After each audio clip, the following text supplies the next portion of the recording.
Ang mga nagmula sa lahi ni Esayo. Ito ang kasaysayan ng lahi na mula kay Esayo na tinawag ding Edom. Ang napangasawa niya ay mga Kanineya, si Ada anak ni Elon na Heteo, si Aholibama anak ni Ana at apo ni Sibeo na Hibita, at si Basemat na anak naman ni Ismael at kapatid ni Nebayon.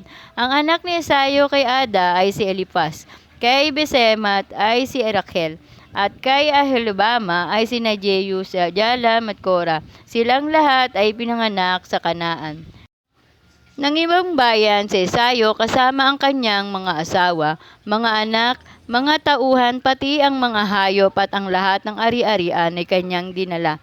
Iniwan niya si Jacob sa Kanaan sapagkat ang lupaing ito'y hindi na sapat sa kanilang mga kawan. Sa Seir nanirahan si Esayo. Ito ang kasaysayan ng lahi na mula kay Esayo, ang pinagmula ng mga Edomita sa kaburulan ng Seir. Si Elifaz anak kay Ada at si Reuel kay Basemat. Ang mga anak naman ni Elifaz sina Teman, Omar, Sepo, Gataran at Kenas, at si Amalek ang naging anak ni Elifaz kay Timna. Sila ang mga apo ni Esayo kay Ada. Ito naman ang mga apo ni Esayo kay Reuel na anak ni Basemat, Nahat, Serah, Shamna at Misa. Ang mga anak ni Esayo kay Aholibama na anak na apo ni Sibeon ay sina Jeus, Jalam at Kora. Ito ang mga pinuno sa lahi ni Esayo: Teman, Omar, Sepo at Kenas, Kora, Gatam at Amalek, ang mga anak ni Elifaz na kanyang panganay at apo ni Ada.